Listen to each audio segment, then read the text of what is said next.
Hello, good morning, नमस्कार, आदाब। एक बार फिर से आप सबका स्वागत है वाईफाई स्टडी चैनल पे, which is a part of Unacademy.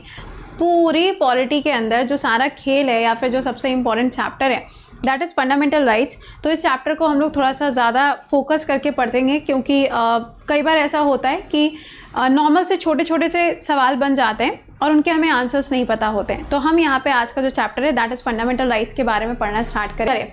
अच्छा, पहले तो यार सवाल को पढ़ने से पहले कुछ की पॉइंट्स आपको बता दें कि जब हम मौलिक अधिकार कहते हैं या फंडामेंटल राइट्स बोलते हैं तो यहाँ पे कौन कौन से की फैक्टर्स आते हैं। देखो, फंडामेंटल राइट्स, FR का मतलब ये हमारे लखनऊ वाला फन रिपब्लिक मॉल नहीं है, ये फंडामेंटल राइट्स लिखा हुआ है। सबसे पहला पॉइंट क्या है, फंडामेंटल राइट्स जो है इनको लिया गया है कहाँ से, USA से। इनको कहा जाता है मैग्ना कार्टा। बहुत बार पेपर में पूछा जाता है कि मैग्ना कार्टा के नाम से किसको जाना जाता है, तो फंडामेंटल राइट्स को ही मैग्ना कार्टा के नाम से जानते हैं। फंडामेंटल राइट्स जो हैं वो कितने टाइप के हैं, कितने प्रकार के हैं? 6 प्रकार के हैं। पहले ये 7 प्रकार के हुआ करते थे। इसमें से कौन सा वाला टाइप अब नहीं है, तो राइट टू प्रॉपर्टी यानी कि जो संपत्ति का अधिकार है वो अब मौलिक अधिकार नहीं है, बल्कि ये एक लीगल राइट बन चुका है। कौन से आर्टिकल के अंदर? आर्टिकल नंबर 300A के अंदर। नेक्स्ट पॉइंट पे आ जाओ। अगला पॉइंट जो फंडामेंटल राइट से निकल के आएगा वो ये है कि कौन से वाले पार्ट के अंदर दिया हुआ है। तो जब आपसे पार्ट पूछा जाएगा या फिर भाग पूछा जाएगा, पार्ट नंबर 3 कहाँ से कहाँ तक आर्टिकल है, 12 से लेके 35 के बीच में आपको आर्टिकल्स मिलेंगे। And guardian of fundamental rights किसको कहा जाता है, तो ये हो जाएगा सुप्रीम कोर्ट। और लास्ट क्वेश्चन आपसे पूछा जाता है कि फंडामेंटल राइट्स जो होते हैं, जो ये मौलिक अधिकार होते हैं, क्या ये हमेशा एक जैसे रहते हैं या फिर अगर ज़रूरत कभी पड़ती है तो क्या इनके अंदर कोई चेंजेस किए जा सकते हैं? तो हमेशा याद रखिएगा कि फंडामेंटल राइट्स जो होते हैं ये ऐसे राइट्स होते हैं जो रहते तो कांस्टेंट हैं, बट अगर ज़रूरत पड़ती है तो इनके अंदर बदलाव किए जा सकते हैं। दैट मीन्स ये फंडामेंटल राइट्स जो हैं ये एब्सोल्यूट नहीं होते हैं, ज़रूरत पड़ने पर इनके अंदर बदलाव किया जा सकता है। लेकिन बदलाव कौन करेगा, तो ये चेंजेस करने का राइट पार्लियामेंट के पास में होता है अंडर आर्टिकल नंबर 368। बट ध्यान रखिएगा, जब भी फंडामेंटल राइट्स को बदलने की बात आती है या फिर जब भी मौलिक अधिकार के अंदर किसी भी चीज़ को बदलने के लिए कहा जाएगा तो वो पार्लियामेंट करेगी, बिल्कुल सही बात है। लेकिन पार्लियामेंट भी अपने ध्यान में इस चीज़ को रखेगी कि जो भी बेसिक स्ट्रक्चर है हमारे कॉन्स्टिट्यूशन का, यानी हमारे संविधान का जो मूल ढांचा है, क्या प्रियम्बल, उसके अंदर कोई भी बदलाव नहीं होना चाहिए, वो चेंज नहीं होना चाहिए। तो दिस इज़ अ की पॉइंट जो आपको याद रखना है कि बेसिक स्ट्रक्चर चेंज नहीं होना चाहिए, बाकी कहानी में कोई भी चेंज हो सकता है। ठीक है, तो ये है। अब आधे स्क्रीनशॉट, अगर कोई स्क्रीनशॉट लिया तो ठीक है, ले लेना स्क्रीनशॉट, क्या कर सकते हैं? लिखने की तो आदत ही नहीं है ना, क्या करें, आलसी लोग हो चुके हैं। वेल, पहला सवाल, Which of the following cannot be suspended or restricted even during the national emergency? यानी कि इसमें से कौन सा वाला ऐसा अधिकार है जो नेशनल इमरजेंसी के टाइम पे भी आपसे नहीं छीना जा सकता। पहले तो ध्यान रखना कि नेशनल इमरजेंसी जो है वो कौन से आर्टिकल में आती है, इमरजेंसी कितने तरीके की होती है, इसके अलावा और कौन से आर्टिकल्स हैं। ठीक है, इसमें राष्ट्रपति शासन आता है, इसमें फाइनेंशियल इमरजेंसी आती है। नेशनल इमरजेंसी जो है या फिर ये तीनों इमरजेंसी जो है ये प्रेसिडेंट लगा सकते हैं, बट ये ध्यान रखना ये प्रेसिडेंट की वीटो पावर नहीं होती है, यानी कि राष्ट्रपति भी इन सारी शक्तियों का इस्तेमाल तभी करते हैं जब यहाँ पे कैबिनेट इनको ऐसा करने को बोलेगा। ठीक है, आप बताओ कि कौन सा वाला ऐसा है जो यहाँ पे नहीं छीना जा सकता। हमेशा याद रखिएगा, जब भी इमरजेंसी आएगी तो सबसे पहले आर्टिकल नंबर 19 आपसे छीन लिया जाता है, क्योंकि ये आपको बोलने का अधिकार देता है। Second point, article number 20 and article number 21, ये 2 ऐसे आर्टिकल हैं जो आपसे कभी भी नहीं छीने जाते।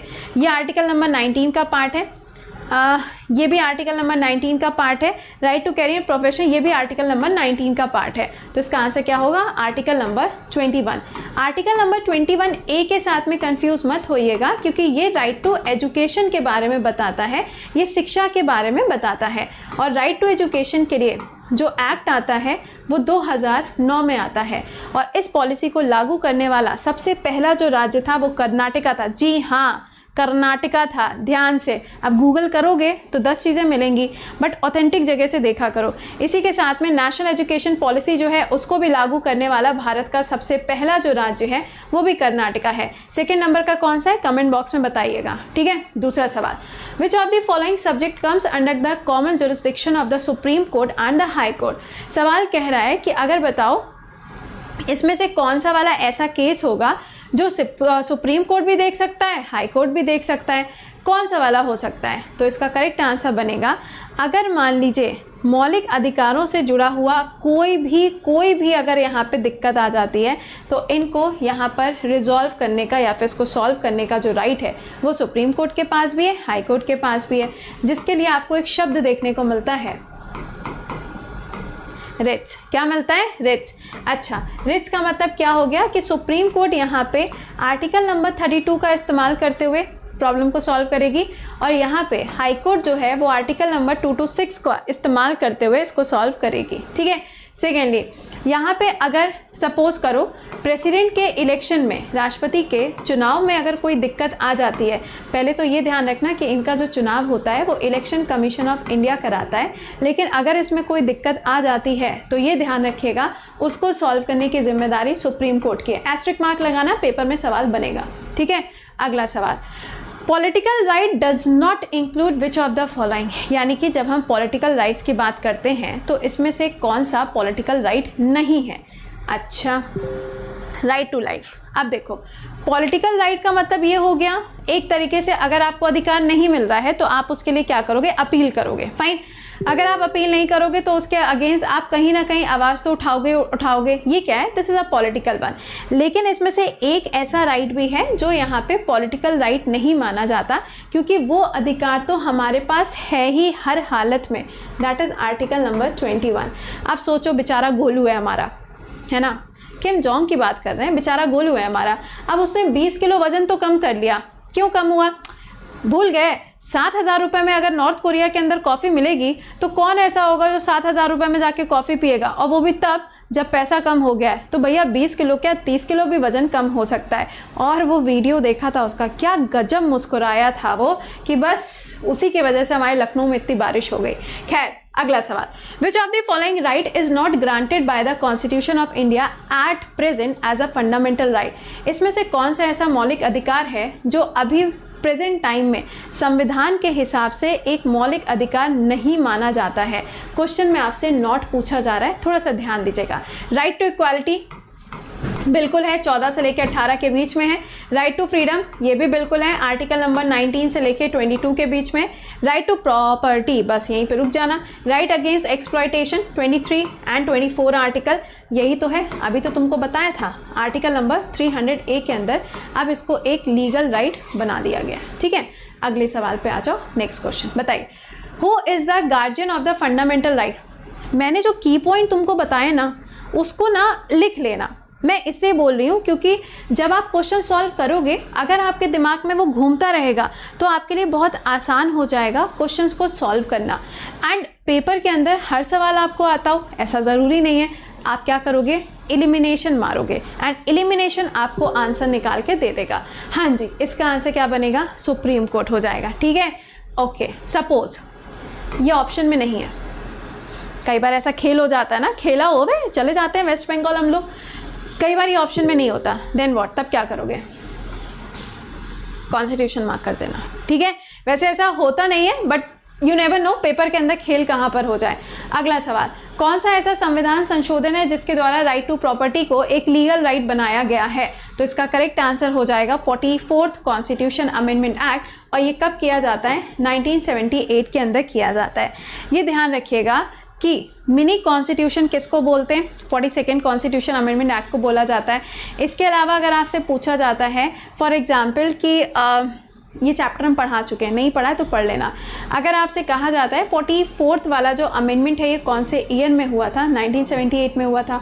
42nd वाला कब हुआ, 1976 में हुआ। दोनों आपके लिए क्या है, इंपॉर्टेंट है। ठीक है, तो इसका आंसर क्या हो जाएगा, 44th हो जाएगा। अगला, fundamental rights are not given to, मौलिक अधिकार जो हैं वो यहाँ पे किसको नहीं दिए जाते हैं। भैया बहुत ही ज़्यादा इंपॉर्टेंट क्वेश्चन है। बैंकरप्ट पर्सन होगा तो क्या उसको मिलेंगे कि नहीं मिलेंगे। इसके अलावा अगर आप यहाँ पे ये देखो कि कहा जा रहा है एलियंस या फिर person suffering from the incurable disease या फिर पॉलिटिकल सफरर्स, आपसे पूछा जा रहा है कि ये बताओ कि फंडामेंटल राइट्स जो होते हैं वो किसको नहीं दिए जाते हैं। तो इसका करेक्ट आंसर क्या हो जाएगा, पॉलिटिकल सफरर्स को नहीं दिए जाते हैं। ठीक है, तो ये ध्यान रखिएगा।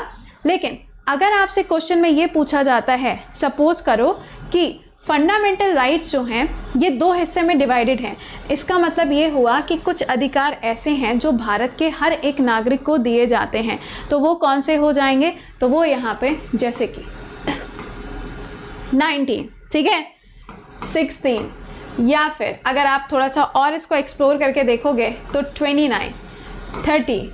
अब इसमें से कौन सा एक बचा, कौन सा एक रिमेनिंग है, जल्दी से कमेंट बॉक्स के अंदर छापना कि इसमें से एक ऐसा आर्टिकल बचा हुआ है जो सिर्फ भारत के नागरिकों को ही दिए जाते हैं। एक आर्टिकल से बचा हुआ है, बाकी मैंने चारों के चारों लिख दिए, टोटल 5 आपको याद रखना है। कमेंट बॉक्स में आंसर करके बताओ। अगला, freedom of press in India, यानी कि इंडिया के अंदर जब हम कहते हैं कि डेमोक्रेसी है, लोकतंत्र है, तो जब लोकतंत्र है तो ऑब्वियस सी बात है कि हमारे यहाँ पे जो प्रेस है उसको भी फ्रीडम होनी चाहिए, उसके पास में भी राइट्स होने चाहिए, डेफिनेट सी बात है। लेकिन जब हम फ्रीडम ऑफ प्रेस की बात करते हैं तो ये क्या हमारे कॉन्स्टिट्यूशन के अंदर दिया गया है। देखो, हमारे कॉन्स्टिट्यूशन में एक आर्टिकल लिखा है, आर्टिकल नंबर 19। ये बहुत ही प्यारा और बहुत ही क्यूट सा आर्टिकल है। क्यों?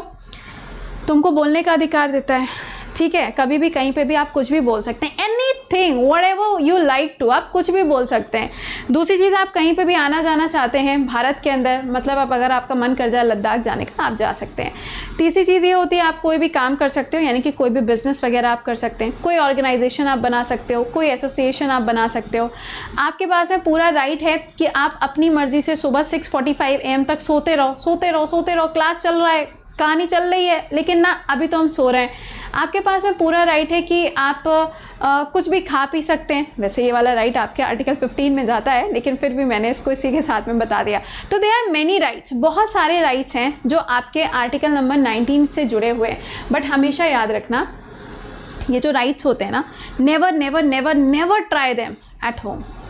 कभी घर पे ट्राई मत करना, एंड स्पेशली मम्मी के सामने या पापा के सामने तो कभी ट्राई मत करना। भाई बहनों के सामने ट्राई करोगे चलेगा, बट नेवर ट्राई किसके सामने, मम्मी और पापा के सामने, वरना बेटा जो तुम्हारे राइट्स हैं ना वो कब ख़त्म हो जाएंगे तुमको पता भी नहीं चलेगा। तो इसका करेक्ट आंसर क्या है, आर्टिकल नंबर 19 के अंदर फ्रीडम ऑफ प्रेस मेंशन किया गया है। ठीक, चलो नेक्स्ट पे आओ।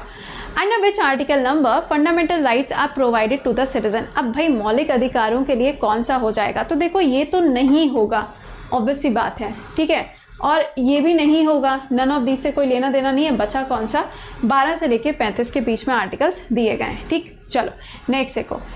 N accused of an offence can not be compelled to a witness against himself which article of the Indian Constitution provides this। जैसे कि मान लो गोलू है ना, अब गोलू ने कोई क्राइम कर दिया, अब कोई भी जो पुलिस वाला है वो इसको यहाँ पे फोर्स नहीं कर सकता कि तुम अपने खिलाफ गवाही दो। इसके कान तो मैंने बनाए नहीं, ओप्स, ये आप इसको फोर्स नहीं कर सकते कि तुम आप अपने अगेंस्ट ही क्या करो, गवाही दो।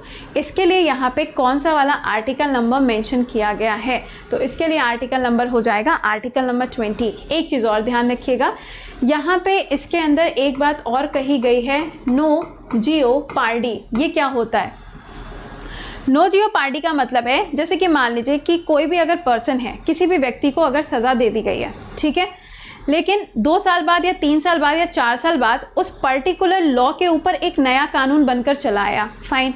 तो अब ऐसा नहीं होगा कि जो पर्सन यहाँ पे सज़ा काट चुका है उसको दोबारा से नए वाले कानून के हिसाब से आप सज़ा दे दोगे, ऐसा नहीं होता है। तो नो जियो पार्टी का भी जो यहाँ पे पूरा का पूरा एक प्रोविज़न है वो आपको इस आर्टिकल के अंदर मिलेगा।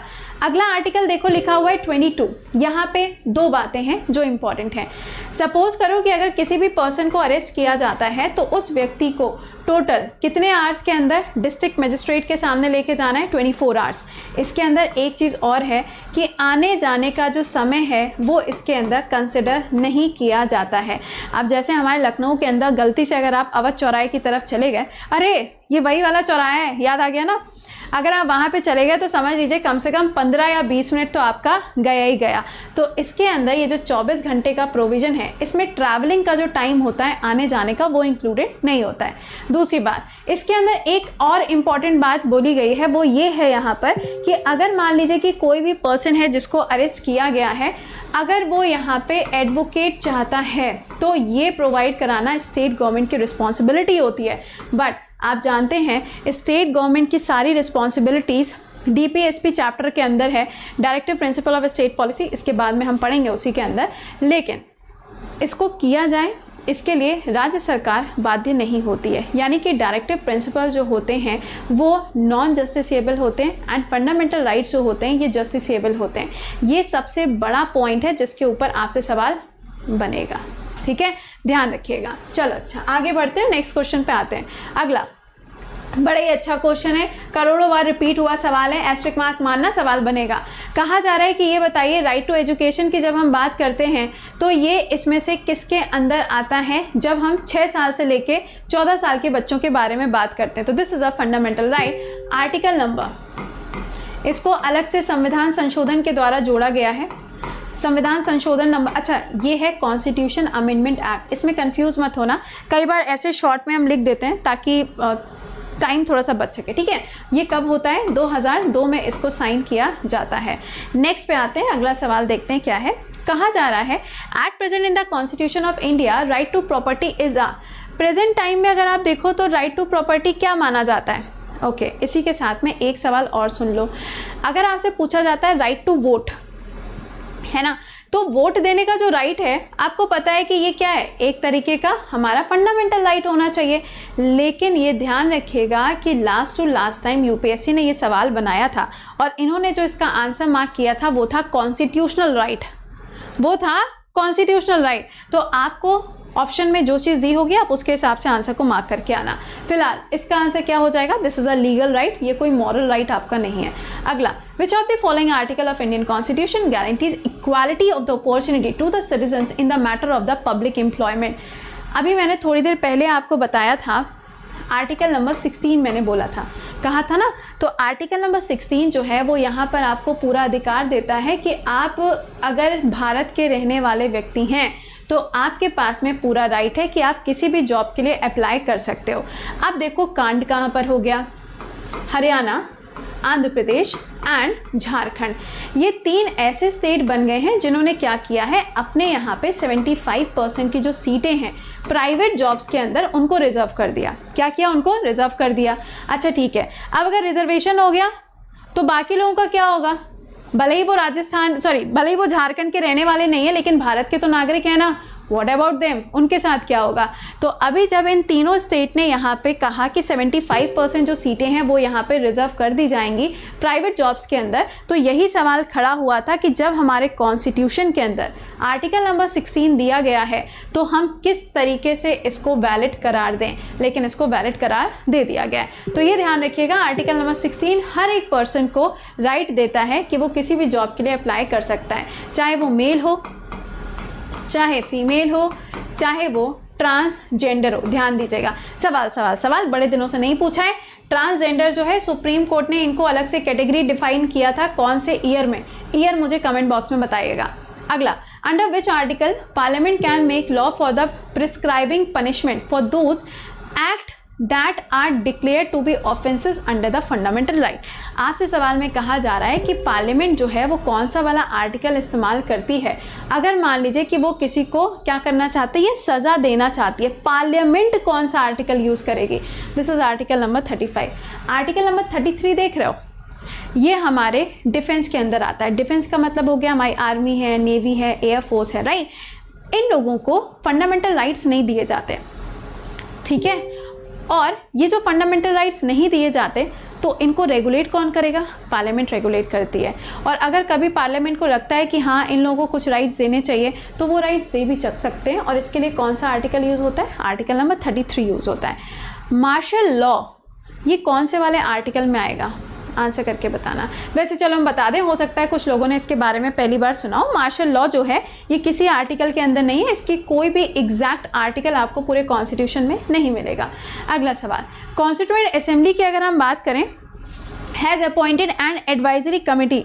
यहाँ पे आपसे पूछा जा रहा है कि एडवाइजरी कमिटी जो होती है फंडामेंटल राइट्स के लिए, इसको हेड कौन करता है, हु इज़ द पर्सन जो इसको यहाँ पर हेड करेगा। तो इसका करेक्ट आंसर क्या बनेगा, सोच के बताओ, जवाहरलाल नेहरू बनेगा या फिर कुछ और या फिर कुछ और। तो भैया इसका करेक्ट आंसर क्या बनेगा यहाँ पे, ये हो जाएगा वल्लभ भाई पटेल। ठीक है, अच्छा अब देखो यहाँ से एक बात जो आपको समझनी है वो ये है कि जब हम वल्लभ भाई पटेल जी की बात करेंगे तो ये हमारी कंट्री के अंदर क्या थे, होम अफेयर मिनिस्टर के रूप में काम कर चुके हैं।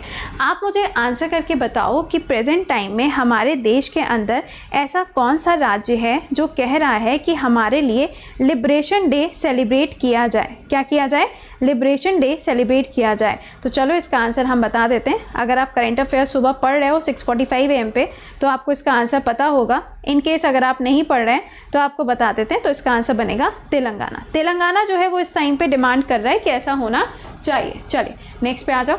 इन which year Sapru committee was formed for the fundamental rights.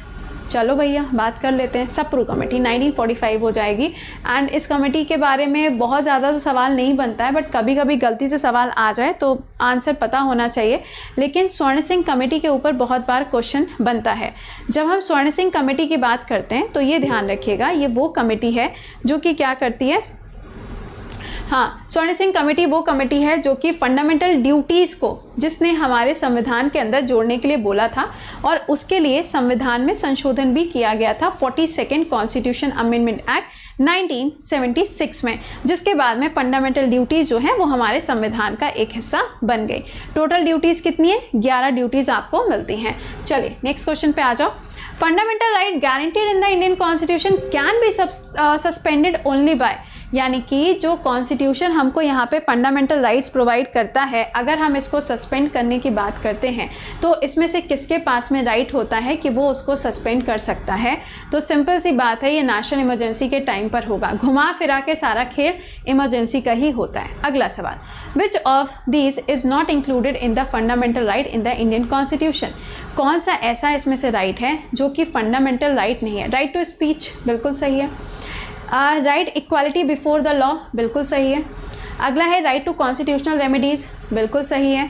अगला है राइट टू इक्वल वेजेस, बस यही नहीं है क्योंकि ये किस में है, ये आपको DPSP के अंदर मिलेगा और इसके लिए जो आर्टिकल आपको मिलता है आर्टिकल नंबर 39 मिलता है और फंडामेंटल राइट्स तो 35 पे ख़त्म हो जाते हैं। ठीक, और इन तीनों के आर्टिकल आपके सामने लिख दिए मैंने। तो इसका आंसर क्या हो जाएगा, D is the answer. Next question, which of the following can a court issue for enforcement of the fundamental rights.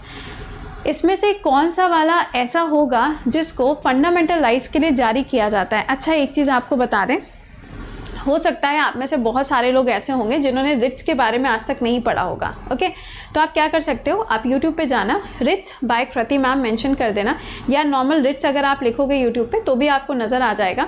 मैंने रिट्स के ऊपर पूरा अलग से एक सेशन पढ़ाया हुआ है और उसके लिए मैंने शॉर्ट ट्रिक भी बनाई थी कि आपको कैसे याद रखना है कि कौन से वाले रिट में क्या चीज़ें दी गई हैं। आप उसको वहाँ से पढ़ ज़रूर लेना। टोटल 5 तरीके की रिट्स होती हैं, किसमें क्या चीज़ें, जैसे हेबियस कॉर्पस है, मेंडेमस है, प्रोहिबिशन, सर्टियोररी एंड क्यू वारंटो, 5 हैं। अब ये पांचों के फंक्शन क्या होते हैं आप वहाँ से एक बार से देख सकते हो। ठीक है, क्योंकि यार देखो मेरी कोशिश ये है कि हर एक चैप्टर को छूते हुए चलें ताकि जितने क्वेश्चंस बन सकते हैं मैं आपको रिवाइज करा दूँ। तो जो चीज़ मैं पढ़ा चुकी हूँ वो रिपीट मत करवाना, ठीक है, वो प्लीज़ आप देख लेना, हम बताते जाएंगे कि हाँ मैंने पढ़ाया हुआ है। ओके चलो, इसका करेक्ट आंसर क्या बनेगा, writ is the correct answer. दोनों आर्टिकल आपको हम बता चुके हैं। ओहो ये तो खिचड़ी सी पक गई, चलो कोई बात नहीं। अगला एक दिन, अच्छा छोड़ो फिर किसी दिन बात करेंगे। Point out which of the following is not the right of the enumerated in the Constitution of India but has been articulated by the Supreme Court to be the fundamental right। इसमें से कौन सी ऐसी चीज़ है जिसको constitution के अंदर पहले नहीं रखा गया था लेकिन बाद में सुप्रीम कोर्ट ने बोला कि भैया this is a fundamental right, this is right to privacy. Article number 21। देखो अब याद दिलाते हैं कि कब हुआ था। ठीक है सुनो, स्टार्टिंग में आधार कार्ड आया था जब, ठीक है, उस टाइम पे बोला गया था कि जितने भी बैंक हैं उन लोगों को क्या करना है, आधार के साथ में लिंकअप कराना है। तो लोगों ने बोला भैया ज़रूरी थोड़ी ना कि हम ऐसा कर दें, इट इज़ नॉट मैंडेटरी। तो कहा गया नहीं नहीं दिस इज़ मैंडेटरी। तो कहा कि भाई अगर हम ऐसा करते हैं तो हमारी जो पर्सनल इन्फॉर्मेशन है वो तो बैंकों के पास में पहुंच जाएगी। फिर अगर मान लीजिए कि हम अगर अपनी इन्फॉर्मेशन शेयर नहीं करना चाहते हैं तब भी बैंक के पास में इन्फॉर्मेशन होगी। ऑल्दो बैंक के पास में पहले से आपके बारे में इंफॉर्मेशन होती है, अगर आपका बैंक अकाउंट उसमें है तो डेफिनेट सी बात है ना कि आपके बारे में इंफॉर्मेशन है। बट यहाँ पे बोला गया Aadhaar card is my Aadhaar card, and अगर मैं ऐसा नहीं करना चाहता तो कोई मुझे फोर्स नहीं करेगा। उसी टाइम पे सुप्रीम कोर्ट ने बोला कि भैया ऐसा नहीं चल पाएगा, आपको यहाँ पे लिंक कराना ही पड़ेगा, और इसे कहते हैं राइट टू प्राइवेसी। उस टाइम पे ये पॉइंट निकल के आता है कि आपके पास में प्राइवेसी का राइट तो है, लेकिन फिर भी दिस इज़ अ रूल और आपको यहाँ पे लिंक कराना पड़ेगा। आर्टिकल नंबर 21 सवाल, केस हुआ था एक, ठीक है, बहुत ही फेमस केस है, मुझे उस केस का नाम कमेंट बॉक्स में बताना। एंड आई थिंक 2019 में यूपीएससी ने इसके ऊपर सवाल भी क्रिएट कर दिया था, तो मुझे बस उसका नाम कमेंट बॉक्स में आंसर करके बताइएगा। अच्छा, abolition of untouchability, article number 17, right to form association, ये हो गया article number 19, right equality before law, ये हो जाएगा आर्टिकल नंबर 14। और अगर आपसे पूछा जाता है रूल ऑफ लॉ कहाँ से लिया है, ब्रिटेन से, आर्टिकल नंबर 14 के अंदर इसको भी रखा जाता है। अगला, which of the following writ order the high court and the supreme court brought to get under an authority question, आपसे कहा जा रहा है दोनों लोग जहाँ पे इसको जारी कर सकते हैं फंडामेंटल राइट को, वो क्या होता है, that is quo warranto, article number 32 की बात करी जाएगी। ठीक है, हेबियस कॉर्पस जो होता है ये सबसे इंपॉर्टेंट वाला होता है, टू हैव अ बॉडी जिसे हम कहते हैं। मैंडेमस को हम वीक कमांड के नाम से भी जानते हैं, दोनों में से कुछ भी लिख के आपसे पूछ सकते हैं। सिविल इक्वालिटी ये क्या होती है, देखो सिविल इक्वालिटी की जब हम बात करेंगे तो इक्वालिटी बिफोर लॉ हो जाता है, कानून के समक्ष समानता। बट ये ध्यान रखिएगा कि जब हम गवर्नर या फिर जब हम प्रेसिडेंट की बात करेंगे तो ये दोनों ऐसे व्यक्ति होते हैं जिनके ऊपर देखो केस बनाया तो जा सकता है, बट केस को आगे प्रोसीड नहीं किया जा सकता जब तक उनका कार्यकाल 5 साल का पूरा नहीं हो जाता तब तक। तो this is a important point, और ये बात कही गई है आर्टिकल नंबर 361 के क्लॉज नंबर ए के अंदर। ये सवाल कई बार पूछा जा चुका है, इसको मार्क कर लेना, सवाल बन सकता है। ठीक है, नेक्स्ट पे आ जाओ। Who consider the right of the constitutional remedy as the heart and soul of the Indian constitution. सुनिएगा, जब आपसे ऐसे सवाल पूछे जाएंगे तो ये ध्यान रखना कि इसका करेक्ट आंसर क्या बनेगा, ये हो जाएगा B.R. Ambedkar. Soul of Indian constitution कहा जाता है प्रियम्बल को, प्रस्तावना को। एस्ट्रिक मार्क लगाते जाना जो जो तुमको एक्स्ट्रा पॉइंट्स मैंने बताए हैं। ठीक है, दूसरा पॉइंट, अगर यहीं पर एक नाम लिख दिया जाए कि B.R. अम्बेडकर जी ने किसको बोला हुआ है सोल ऑफ इंडियन कॉन्स्टिट्यूशन, उस कंडीशन पे आप आंसर मार्क करेंगे B.R. अम्बेडकर जी ने कॉन्स्टिट्यूशनल रेमेडीज यानी कि आर्टिकल नंबर 32 को बोला हुआ है क्या, soul of the Indian constitution. अगला, कहा जा रहा है which of the following is a bulwark of personal freedom, यानी कि जब हम पर्सनल फ्रीडम की बात करते हैं, मैंने अभी आपको बोला कि हेबियस कॉर्पस का मतलब क्या होता है, to have a body of, यानी कि सपोज करो, चले गोलू के पास में आ जाओ भाई, चलते हैं। सो ये है हमारा प्यारा गोलू। ठीक है, अब ये जो गोलू है ये बहुत ही सुशील टाइप का लड़का था। ठीक, अब इसको यहाँ पे मान लो कि कोई भी पर्सन है, कोई भी व्यक्ति है, उसने से कहा कि भाई तुम मेरे घर पे काम करो, मैं तुमको सैलरी दूंगा। ये बड़ा खुश हो गया, कहा अरे वाह चलो ठीक है। ये उनके यहाँ पे काम करना शुरू कर दिया, लेकिन इसको ना तो सैलरी मिली और ना ही कोई इसको राइट्स दिए गए, और इसको अपने घर के अंदर कैद करके रख लिया गया। तो ये क्या हो गया, ये भैया यहाँ पे इलीगल हो गया ना। तो यही तो कॉन्सेप्ट है, हेबियस कॉर्पस कहता है कि आप किसी भी व्यक्ति को इलीगली अपने पास में नहीं रख सकते। अगर मैं तुमसे कहूँ हाउस अरेस्ट, क्या हाउस अरेस्ट हेबियस कॉर्पस में आएगा? कमेंट बॉक्स में बताइएगा। हाँ, कभी कभी मेरा मन करता है क्वेश्चन को टफ बनाने का, तो हमेशा हलवा सवाल थोड़ी ना पूछेंगे। अगला बताओ, right to property was remove from the list of the fundamental right during the rule of. आपसे कहा जा रहा है कि राइट टू प्रॉपर्टी किसके टाइम पे हटा था। सिंपल सी बात है, टाइम पीरियड आपको याद होगा, अभी मैंने आपको बताया है, ये ईयर था। तो ये अरे यार ये तो हटाओ, बचे 2 ऑप्शंस। इसका आंसर क्या बनेगा, मोरारजी देसाई।